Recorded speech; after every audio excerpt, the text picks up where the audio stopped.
नमस्कार दोस्तों, मैं हूं आपकी दोस्त, आपकी कोच, आपकी होस्ट एडवोकेट प्रज्ञा भूषण। और दोस्तों, आज हम बात करने वाले हैं दिल्ली की 1731 उन अनऑथराइज्ड कॉलोनीज की,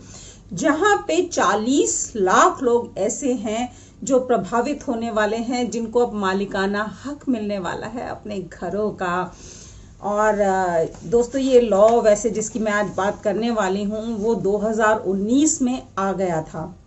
जिससे 40 लाख दिल्ली वालों का भला होने वाला था। लेकिन समहाउ कोविड-19 पेंडेमिक हो गया और उसके बाद फिर लॉकडाउन और चीज़ों को पटरी में आने में जो वक्त लगा, उस वजह से उस लॉ का असर दिखना अब स्टार्ट हुआ है, अब शुरू हुआ है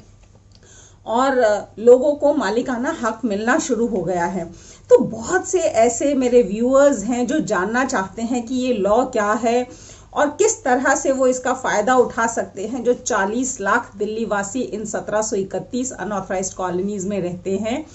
वो किस तरह से इसका फायदा उठा सकते हैं, अपनी जमीन के मालिक बन सकते हैं। तो आज हम बात करने वाले हैं उसी लॉ की, जिसका नाम है दोस्तों the national capital territory of Delhi recognition of property rights of residents in unauthorised colonies act 2019। ये है दोस्तों वो लॉ, वो एक्ट जिसकी मैं आज बात करने वाली हूं दोस्तों। और ये एक्ट जो है दिल्ली वालों को बहुत फायदा पहुंचाने वाला है और इसकी जानकारी खास करके उन अनऑथराइज्ड कॉलोनीज में रहने वालों को जरूर होनी चाहिए, जिनको इसका स्पेसिफिकली फायदा मिलने वाला है और मालिकाना हक मिलने वाला है। दोस्तों, मैं पहले आपको बेसिक कुछ छोटे छोटे क्लॉजेज इस एक्ट के बारे में बताना चाहूंगी। जो मेजर है इसका क्लॉज 3(1) और क्लॉज 3 का सब क्लॉज 2, जो कि सबसे इंपॉर्टेंट है और जिसमें कि सारा क्रक्स है इस लॉ का। वो कुछ इस तरह से कहता है, मैं आपको पढ़ के सुनाना चाहूंगी कि notwithstanding anything contained in Indian stamp act 1989 and the Registration Act 1908 as applicable in National Territory of Delhi, or any rules or regulations or bylaws made thereunder, and the judgment of Supreme Court in the case of Suraj Lamps Industries versus State of Haryana regularized transactions of immovable properties based on the latest power of attorney agreement to sell, will, possession letter and other documents, including documents evidencing payment of consideration for conferring or recognizing right of ownership or transfer of or mortgage in regard to immovable property in favor of resident of an unauthorized colony। यानी कि आपके पास जो पुराने agreement to sell, GPA, will, affidavit, receipt, possession letter, जो आपने payment दिया, उस पेमेंट की कंसिडरेशन रिसीट जो है वो अगर रजिस्टर्ड नहीं है तो भी वो वैलिड डॉक्यूमेंट माने जाएंगे आगे की ट्रांजैक्शन के लिए। दोस्तों, ये एक बहुत इंपॉर्टेंट पॉइंट है, क्योंकि क्या होता है कि रजिस्ट्रेशन एक्ट साफ साफ कहता है कि हमारा जो भारत का रजिस्ट्रेशन एक्ट 1908 है कि अगर कोई भी प्रॉपर्टी किसी डॉक्यूमेंट के थ्रू ट्रांसफर हो रही है तो उस डॉक्यूमेंट का रजिस्टर्ड होना बहुत बहुत जरूरी है। लेकिन इन अनऑथराइज्ड कॉलोनी, ये जो 1731 अनऑथराइज्ड कॉलोनीज थी, बीइंग अनऑथराइज्ड, यहाँ पे कोई भी डॉक्यूमेंट रजिस्टर्ड होना अलाउड ही नहीं था। तो इन प्रॉपर्टीज को जिन्होंने भी पहले खरीदा वो किसी भी रजिस्टर्ड डॉक्यूमेंट के थ्रू नहीं खरीदा। एक स्टैम्प पेपर 10 रुपए, 50 रुपए, 100 रुपए का लिया जाता था, जिसे नोटरी पब्लिक से अटेस्ट करवा लिया जाता था ताकि उसका कोई विटनेस क्रिएट हो सके। और उन notarised agreement to sell, will, affidavit, possession letter, receipt के बेसिस पे ये प्रॉपर्टीज ट्रांसफर हो जाती थी। दोस्तों, अब जो ये पर्टिकुलर एक्ट है, इसके अकॉर्डिंग अगर ये डॉक्यूमेंट्स रजिस्टर्ड नहीं भी हैं तो भी अगली ट्रांजैक्शन के लिए वैध होंगे। आपके लास्ट इस सेट ऑफ डॉक्यूमेंट्स के बेसिस पे आपको मालिकाना हक मिल जाएगा। दूसरी बात जो ये एक्ट कहता है कि स्टैम्प एक्ट के अकॉर्डिंग अगर आपके जो ये डॉक्यूमेंट्स हैं इसमें प्रॉपर स्टैम्प ड्यूटी पेड नहीं है, यानी कि जहां पर 50,000 या 1 लाख रुपए स्टैम्प ड्यूटी लगनी चाहिए थी और आपने सिर्फ 100 रुपए के स्टैम्प पेपर पे ही ये डॉक्यूमेंट अपने बनवाए हुए हैं, एग्रीमेंट टू सेल वगैरह, तो उससे भी आपको इस फर्क नहीं पड़ेगा और आपके ये डॉक्यूमेंट वैध माने जाएंगे। यानी कि यहाँ पे रहने वाले लोगों के लाखों रुपए की स्टैम्प ड्यूटी की बचत हो जाती है। आपसे ये नहीं कहा जा रहा कि आप अपने पुराने चेन डॉक्यूमेंट्स में प्रॉपर स्टैम्प ड्यूटी पे करके लाइए। सिर्फ एक स्पेसिफिक आपको फीस पे करनी है, एक जो भारत सरकार ने निर्धारित की है एक फीस, वो पे करके आपका अगला डॉक्यूमेंट रजिस्टर्ड हो जाता है और आपको मालिकाना हक मिल जाता है। पुराने डॉक्यूमेंट्स में प्रॉपर स्टैम्प ड्यूटी पे करने की जरूरत नहीं है, जिसकी वजह से आपके लाखों रुपए बच जाते हैं। दोस्तों, क्योंकि इसका जो सब क्लॉज 2 है, सेक्शन 3 का सब क्लॉज 2 इस पर्टिकुलर एक्ट का है, वो ये कहता है the central government may by notification published in official gazette fix charges on payment of which transactions of immovable properties based on the latest power of attorney agreement to sell, will, possession letter and other documents, including documents evidencing payment of consideration for conferring or recognizing right of ownership or transfer or mortgage in regard to immovable property in favor of resident of an unauthorized colony through a conveyance deed or authorization slip as the case may be। यानी कि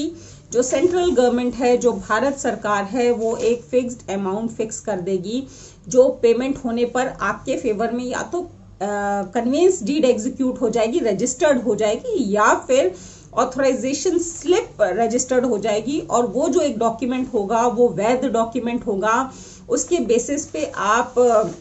एक proper valid मालिक बन सकते हैं, मालिक बन जाते हैं इनफैक्ट। और आपको पिछले डॉक्यूमेंट्स को वैलिडेट करने की, उस पर प्रॉपर स्टैम्प ड्यूटी देने की या उसको रजिस्टर्ड कराने की जरूरत नहीं पड़ेगी। आपके पास जो भी पिछले डॉक्यूमेंट अवेलेबल हैं, agreement to sell, will, affidavit, general power of attorney, और जो आपने कंसिडरेशन पे किया था उस प्रॉपर्टी को खरीदने के लिए, उसकी रिसीट वगैरह जो भी है, जो है जिस हालत में है उसी के बेसिस पे आपके प्रेजेंट डेट में ऑथराइजेशन स्लिप या फिर कन्वेंस डीड रजिस्टर्ड हो जाएगी, जिसके बेसिस पे आप प्रॉपर्टी के मालिक बन सकते हैं। दोस्तों, इससे जो इन कॉलोनीज में 1731 कॉलोनीज में रहने वाले 40 लाख लोगों को फायदा होने वाला है। अगर हम उस फायदे की बात करें तो पहली चीज कि उनके अनरजिस्टर्ड डॉक्यूमेंट भी जायज हो जाएंगे। दूसरी चीज कि अगर उन्होंने कम स्टैम्प ड्यूटी पे की है, अगर उसमें बहुत मिनिमल स्टैम्प ड्यूटी पेड है और उसमें लाखों की स्टैम्प ड्यूटी पे करनी थी, तो उन्हें अब वो दोबारा से पे करने की जरूरत नहीं पड़ेगी, यानी कि उनके ये लाखों रुपए बच जाएंगे।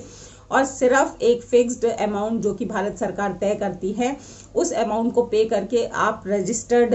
कन्वेंस डीड या फिर ऑथराइजेशन स्लिप अपने फेवर में रजिस्टर्ड करा लेते हैं, जिससे प्रॉपर्टी का पूरा मालिकाना हक आपके पास आ जाता है और पिछले डॉक्यूमेंट्स में जो कमी है उसकी भी भरपाई हो जाती है। नंबर 3 पॉइंट दोस्तों, पहले इन प्रॉपर्टीज पे किसी भी तरह का लोन, क्रेडिट फैसिलिटी बैंक्स या नॉन बैंकिंग फाइनेंशियल इंस्टीट्यूशन से नहीं मिलता था, क्योंकि इनके पास अपनी प्रॉपर्टी के वैलिड कागजात नहीं थे, वैलिड टाइटल डॉक्यूमेंट्स नहीं थे। लेकिन अब जैसे ही इनकी ऑथराइजेशन स्लिप या फिर कन्वेंस डीड रजिस्टर्ड हो जाती है, तो पिछले टाइटल डॉक्यूमेंट्स अगर वैलिड नहीं भी हैं तो भी इनको उस हर बैंक फैसिलिटी का फायदा मिल सकता है, बैंक से लोन मिल सकता है, ये अपनी प्रॉपर्टी मॉर्गेज कर सकते हैं, गिरवी रख सकते हैं बैंकों के पास और क्रेडिट फैसिलिटी अवेल कर सकते हैं उन्हीं प्रॉपर्टीज की तरह जो बाकी दिल्ली की बड़ी कॉलोनीज में, ऑथराइज्ड कॉलोनीज में प्रॉपर्टीज हैं।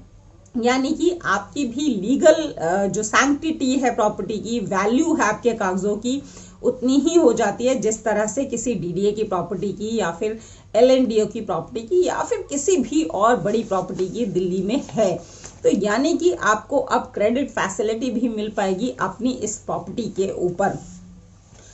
दोस्तों, सबसे बड़ी बात जो 11 अक्टूबर 2011 में सुप्रीम कोर्ट का, ऑनरेबल सुप्रीम कोर्ट का जजमेंट आया था Suraj Lamp Industries Private Limited versus State of Haryana में,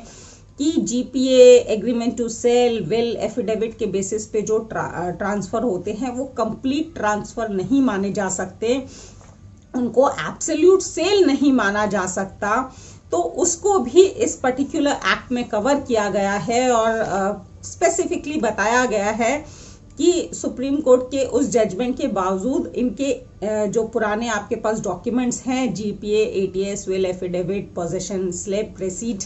उसके बेसिस पे आपके फेवर में कन्वेंस डीड या ऑथराइजेशन स्लिप रजिस्टर्ड हो जाएगी और आपके जो टाइटल डॉक्यूमेंट्स हैं वो एब्सोल्यूट हो जाएंगे, एब्सोल्यूट सेल माना जाएगा उसे।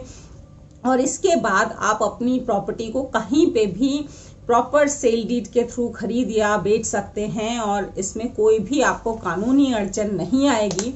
आपकी प्रॉपर्टी कानूनी तौर पे पूरी तरह से वैध होगी, आपके टाइटल डॉक्यूमेंट्स कानूनी तौर पे पूरी तरह से वैध होंगे। तो दोस्तों ये है कानून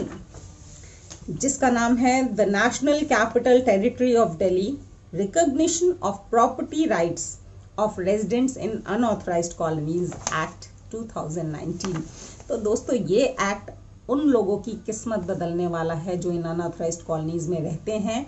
आप भी अपने प्रॉपर अथॉरिटीज को कांटेक्ट कीजिए अगर आप इन कॉलोनीज में रहते हैं तो, और जल्द से जल्द अपने एग्जिस्टिंग डॉक्यूमेंट्स के बेसिस पे अपनी कन्वेंस डीड या ऑथराइजेशन स्लिप रजिस्टर्ड करा के एक प्रॉपर पूरे मालिकाना हक के साथ अपनी प्रॉपर्टी को यूज कर सकते हैं, बेच सकते हैं या फिर उस पर लोन ले सकते हैं।